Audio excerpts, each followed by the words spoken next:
Bonjour, dans cette vidéo, nous allons relire la fiche de cours du chapitre, donc solution colorée et avancement d'une réaction chimique. Donc il y avait deux choses qu'on a vues dans ce chapitre, donc la loi de Berlambert, donc en grand 1, donc on vous dit ici, réaliser un dosage par étalonnage consiste à déterminer la concentration d'une espèce en solution en comparant une grandeur physique caractéristique de la solution, donc à la grandeur physique, donc absorbance, mesurée donc par des solutions étalons, donc par exemple ce qu'on appelle des solutions de concentration connues.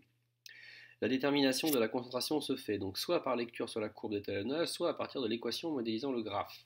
C'est une méthode non destructive car elle ne met pas en jeu de réaction chimique. Donc ici, vous avez par exemple ce qu'on appelle une solution étalon. Donc regardez bien, des solutions étalons, donc avec des concentrations ici donc connues. Et on voit bien qu'ici on va d'une concentration donc la plus faible ici, une concentration là donc ici la plus épaisse, une concentration pardon la plus forte. Pourquoi? Parce que pour une même épaisseur qui est l'épaisseur ici donc de la fiole jaugée, on voit bien ici donc que la couleur ici est plus faible, elle est plus claire, ou alors ici donc la couleur est beaucoup plus intense. La mesure de l'absorbance donc de chaque solution étalon colorée, donc par exemple celle-là, permettrait donc de tracer la courbe A égale F de C, ce qu'on appelle la courbe d'étalonnage. Cette courbe montre que l'absorbance est alors proportionnelle à la concentration C s'il n'y a qu'une seule espèce colorée dans la solution. Donc la loi de Berlambert, elle vous dit que l'absorbance A d'une espèce chimique colorée en solution diluée est proportionnelle à la concentration de cette espèce. Donc absorbance égale K fois C, K étant donc une constante qui dépend de la cellule, donc ça correspond à une constante de proportionnalité. Donc plus une espèce est concentrée, plus elle absorbe. Ensuite, on peut montrer que ce coefficient K est égal à epsilon fois L, où L est l'épaisseur de la solution traversée en centimètres, et epsilon, ce qu'on appelle le coefficient d'extinction molaire, en litres, mol moins 1, centimètre moins 1. Donc il dépend, lui, de la nature de l'espèce, de la longueur d'onde utilisée, du solvant, de la température. Donc c'est pour ça qu'une mesure d'absorbance se fait à une seule longueur d'onde. On vous dit que l'absorbance est une espèce donc, additive, donc l'absorbance d'une solution contenant plusieurs espèces chimiques colorées, donc est la somme des absorbances de chacune des espèces. Donc c'est pour ça que s'il y a trois espèces colorées, par exemple, ça serait A égale A1, l'absorbance de l'espèce 1, plus l'absorbance de l'espèce 2, plus l'absorbance de l'espèce 3. C'est pour ça que dans un premier temps, donc en première, on va se placer dans des cas où il n'y a qu'une seule espèce colorée. Donc comme ça, on pourra décrire A égale K fois C. Donc au niveau, ensuite, donc je continue, donc la mesure de l'absorbance d'une solution inconnue donc permet alors de déterminer graphiquement ou par le calcul la concentration de cette espèce. Donc si je regarde les images que je vous ai mises, donc ici on vous dit dosage par étalonnage. Pour déterminer la concentration d'une espèce colorée, il faut préparer une gamme de solutions de cette espèce de concentration connue. Et j'insiste sur le connu. Là, on a préparé des solutions de concentration connues, donc on sait à quelle concentration on a obtenu et cette solution, celle-là, celle-là, celle-là. Donc en fait, on a pris la plus concentrée, qu'on a diluée. Donc on a dilué un certain nombre de fois, une opération qu'on verra en TP. Ensuite, on a mesuré l'absorbance de chacune des solutions. Donc on a placé les points de coordonnées, donc CA sur un graphique. On a tracé la droite qui passe au plus près par ces points. Donc cette droite, généralement, donc, ici vous verrez qu'elle passera par l'origine. Donc ensuite, cette droite sera obtenue assez facilement à l'aide d'un tableur grapheur type régressif pour exploiter les formules, données. Ensuite, vous mesurez l'absorbance donc de la solution inconnue, ici, A lambda 0, à la même longueur d'onde sans changer les réglages du spectrophotomètre. Et ensuite, vous utilisez le droit d'étalonnage pour déterminer ces zéros. Donc ici, vous tracez une droite horizontale qui intercepte donc la courbe d'étalonnage en un point, et ça, c'est la concentration que vous cherchez. Donc ce n'est possible de faire cette méthode-là que si vous avez donc des solutions étalons de concentration connues, donc, qui vous permettent de pouvoir ensuite par étalonnage et par exploitation de cette droite d'étalonnage obtenir la concentration de l'espèce inconnue. Le graphique. Vous avez peut-être déjà entendu parler aussi de spectre d'absorption. Je vous ai dit qu'on mesurait l'absorbance ici pour une seule longueur d'onde. Le spectre d'absorption, en fait, ça correspond à quoi? Ça correspond à l'absorbance de la solution pour toutes les longueurs d'onde qui vont, par exemple, ici de 400 à 630 nanomètres. Ça veut dire que pour chacune de ces longueurs d'onde-là, le spectrophotomètre, il a mesuré l'absorbance. Et nous, généralement, pour faire une mesure d'absorbance, quand il y a une seule espèce colorée, on mesure, on se place au maximum d'absorbance, pour que la valeur d'absorbance, par définition, soit la plus significative. Donc ici, spectre d'absorption, c'est quand vous faites varier la longueur d'onde et que vous mesurez l'absorbance. Et donc ici, nous généralement, on choisit de se placer au maximum d'absorbance ensuite pour mesurer ici l'absorbance de ces solutions ici. Ensuite, donc là un autre exemple avec cette fois-ci avec des chiffres. Donc on vous dit ici qu'on a une courbe d'étalonnage, donc A égale F fois C associée à une échelle de teinte en bleu patenté. Donc c'est une droite qui passe par l'origine. Donc on a fait des solutions, donc des solutions étalons de bleu patenté à différentes concentrations. Donc on a obtenu 2, 10-6 mol par litre, 4, 6, 8 et 10, 10-6 mol par litre. Pour chacune de ces solutions, on a mesuré les absorbances, on a placé les points donc, sur un graphique, on a relié la droite, on a trouvé la droite qui passe au plus près, et ici on vous dit que c'est une droite qui passe par l'origine et l'équation est égale à A égale 1,56 10-1 fois C. Alors pour obtenir ça, soit vous le faites, donc comme vous avez vu en mathématiques pour trouver le coefficient directeur d'une droite, soit vous prenez un tableur, un grapheur, qui vous donnera assez facilement donc, ce résultat-là. Donc ensuite, une fois que vous avez votre sirop de menthe, donc qui ici donc, a une absorbance de 0,95, donc soit vous prenez la droite, ici vous allez regarder, donc vous allez tracer une droite horizontale qui intercepte la courbe rouge en un point d'abscisse C menthe, et vous lisez graphiquement la concentration, donc en bleu patenté, soit vous, ici, vous prenez la valeur de l'absorbance, A égale 0,95, vous connaissez le coefficient directeur, 1,56 10-1, donc vous pouvez, donc, par une petite manipulation algébrique, connaître C. Ces deux méthodes possibles. Alors il y en a une qui nécessite, dans tous les cas, il vous faudra tracer le graphique pour obtenir l'équation de la droite, donc pour obtenir 1,56 10-1. Si vous n'avez pas de tableur grapheur, obtenir 1,56 10-1, c'est-à-dire le coefficient directeur, peut être un peu long. Par contre, lire lecture graphique avec une droite horizontale et une droite verticale, c'est assez rapide.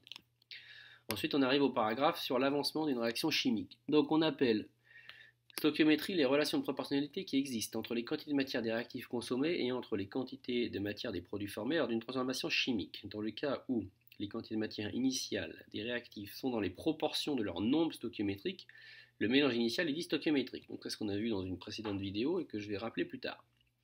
Ensuite, l'avancement et le réactif limitant. Donc l'avancement est noté X, est une grandeur qui permet de suivre l'évolution des quantités de matière des réactifs et des produits au cours d'une transformation. Il s'exprime en mol. Le réactif limitant est entièrement consommé à la fin de la transformation. Retenez bien, le réactif limitant, par définition, il est entièrement consommé. Je répète, le réactif limitant est entièrement consommé. C'est ce qui va nous permettre de pouvoir le trouver d'ailleurs. Donc l'avancement X est alors noté X max, parce que ça sera l'avancement maximal. Ensuite, tableau d'avancement.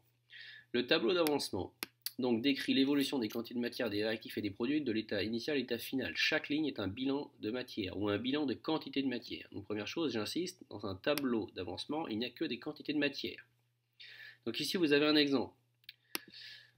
Équation, vous l'écrivez. Donc ici, Cu2 plus 2H- donne CuOH2. Donc retenez bien, en seconde, on a vu qu'ici que 1 mol de Cu2 réagissait avec 2 mol d'ion H- pour former 1 mol d'espèce CuOH2.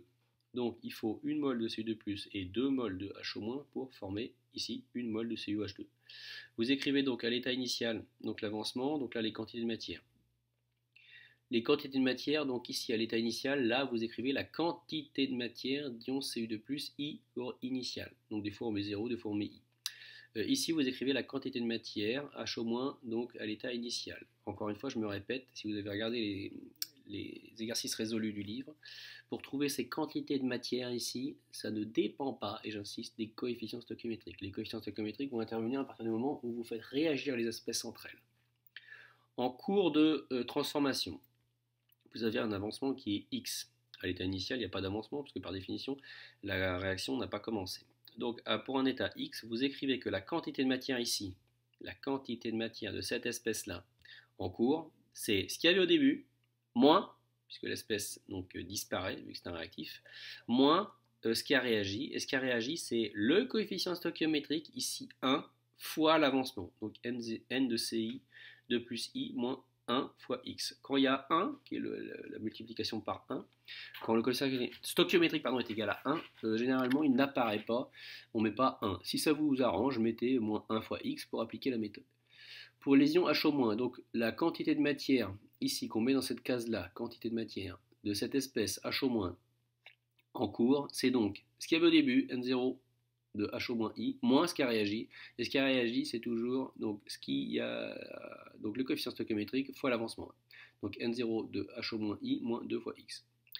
Pour le produit, c'est un peu la même méthode, sauf que cette fois-ci, bien entendu, le produit pour un produit, les espèces, la quantité de matière augmente au cours du temps.